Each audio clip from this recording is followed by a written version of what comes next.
Hello, welcome to my channel ABCD of द्रव्य गुण। आज हम पढ़ेंगे प्लांट आमलकी। आमलकी का लैटिन नाम Emblica officinalis, family name Euphorbiaceae. Synonyms पर्याय की बात करें तो धात्री कहा जाता है क्योंकि यह रसायन के सभी गुणों को धारण करती है। अमृता कहा जाता है, इसके फल को अमृत फल कहते हैं। इसके फल के सेवन से अकाल में मृत्यु प्राप्त नहीं होती। यह रसायन की तरह कार्य करती है। इसको वयः स्था भी कहा जाता है। वयः स्था मतलब इसके सेवन से चिरकाल तक, मतलब लंबे समय तक यौवन, यंग एज जो है वो मेंटेन रहता है। ठीक है, इसको संस्कृत में बोलते हैं आम्लकी या फिर धात्री, हिंदी में आंवला, इंग्लिश में एम्बिलिक माइरोबेलन। गण की बात करें तो चरकानुसार चरक ने इसको वयः स्थापन गण और विरेचनोपग गण में शामिल किया है, और सुश्रुत ने त्रिफला में आम्लकी, विभितक और हरितकी, ये तीन फल आते हैं, और परुषक आदि गण में इसको सम्मिलित किया गया है। मॉर्फोलॉजी की बात करें तो सबसे पहले ये ध्यान रखो कि इसका वृक्ष होता है मीडियम साइज का, 20 से 25 फीट ऊंचा। इसका पत्र होते हैं, पत्ते जो होते हैं वो आयताकार होते हैं, रेक्टेंगल, इमली के पत्तों के समान। इसके जो पुष्प है, फ्लावर, वो छोटे होते हैं, पीले वर्ण के होते हैं और गुच्छों में होते हैं। फल जो है वो राउंड होता है जब कच्चा होता है। ठीक है, जब कच्चा होता है तो पीताभ हरित वर्ण का होता है, और पकने पर रक्ताभ हो जाता है, मतलब लाल वर्ण की लालिमा से युक्त हो जाता है। इसका जो बाह्य पृष्ठ है फल के जो बाह्य पृष्ठ पर 6 लाइन्स होती है, 6 रेखाएं होती है, जो फल को 6 भागों में, 6 खंडों में विभक्त करती है। इसका जो बीज है, बीज जो है वो त्रिकोण आकार होता है, मतलब 3 कोने होते हैं उसके। इसके अगर टाइप्स की बात करें तो 2 टाइप होते हैं इसके, 2 जातियां होती है। एक होता है वन्य, दूसरा होता है ग्राम्य। अब वन्य कैसा होता है? वन्य छोटा होता है, कठिन होता है और अस्थिल होता है, हार्ड होता है। ग्राम्य बड़ा, मृदु और मांसल होता है। आम्लकी के गुणधर्म की बात करें तो हरितकी समम धात्री फलम किंतु विशेषतः, मतलब ये हरितकी के समान ही धात्री फल होता है। आम्लकी का जो फल है वो हरितकी के फल के समान ही होता है, किंतु विशेषतः, लेकिन उसमें कुछ विशेषताएं पाई जाती है। रक्त पित्त प्रमेहग्नम परम वृक्षम रसायनम, मतलब वो कौन कौन से रोगों को हरता है? तो रक्त पित्त और प्रमेह में श्रेष्ठ है। परम मतलब श्रेष्ठ। वृक्षम रसायनम, वृक्ष है, वाजीकरण है, एफ्रोडीजियाक है, और रसायन कार्य करता है, एज को मेंटेन करता है। रसपंचक, इसका जो रस है वो पंच रसात्मक होता है, लवण रस रहित है, अम्ल रस प्रधान होता है। इसका वीर्य जो है वो शीत है, विपाक मधुर होता है, और इसके गुण की बात करें तो गुरु, रुक्ष और शीत। कर्म, तो दोष के ऊपर क्या इफेक्ट है इसका? तो ये त्रिदोष हर है, विशेषतः पित्त शामक है, पित्त का शमन करता है विशेषकर।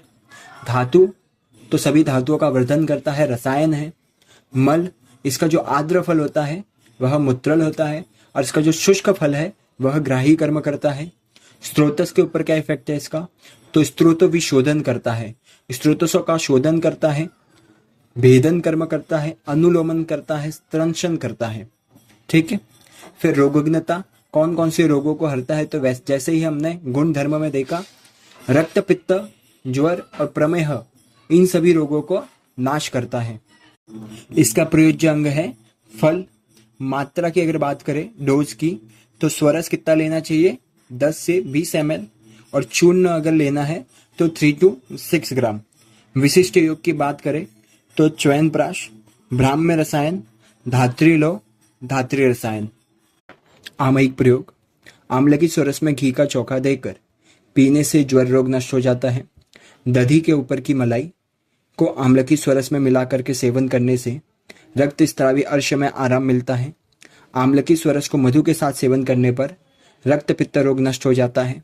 आम्लकी स्वरस में सिद्ध घृत का सेवन करने पर वात रक्त गौटी आर्थराइटिस रोग में आराम मिलता है। आम्लकी स्वरस को मिश्री के साथ सेवन करने पर योनि दाह में आराम मिलता है। आम्लकी स्वरस और कपित्त स्वरस में पिपली चूर्ण मिलाकर मधु के साथ सेवन करने पर हिक्का रोग नष्ट हो जाता है। आमलकी बीज का चूर्ण मधु और मिश्री के साथ सेवन करने पर श्वेत प्रदर ल्यूकोडर्मा रोग नष्ट हो जाता है। उपयोग की बात करें तो आमलकी दीपन, पाचन और अनुलोमन 3 कर्म करता है अम्ल रस प्रदान होने के कारण। आमलकी धातुओं का शोधन करता है। कैसे? कफ आदि धातुमल का उत्सर्जन करते हैं। धातुओं का शोधन करता है, धातु के जितने भी मल होती हैं, जैसे रस का मल हो गया, कफ, रक्त का मल हो गया, पित्त, तो इन सभी मलों का, धातु मल जो होते हैं उनका शरीर से उत्सर्जन करते हैं। अब धातु के मलों का उत्सर्जन होने के बाद धातु का शोधन हो गया। अब धातु का शोधन होने के बाद धातु का जो पोषण है वो योग्य रूप से होता है, जिसके कारण अगर धातु साम्य रूप में रहेगी, धातुओं का पोषण अच्छे प्रकार से होगा, तो मनुष्य तरुण रहेगा, ठीक है, यंगर रहेगा। आमलकी का क्या होता है? मधुर विपाक होता है। आमलकी का विपाक कौन सा होता है? मधुर होता है, तो जिससे वह शुक्र की वृद्धि करता है।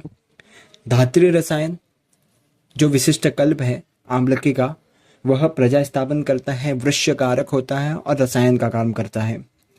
तीसरा इसका यूज है विरेचन। आमलकी का रस होता है अम्ल रस, जिससे वह स्त्रंचन का काम करता है।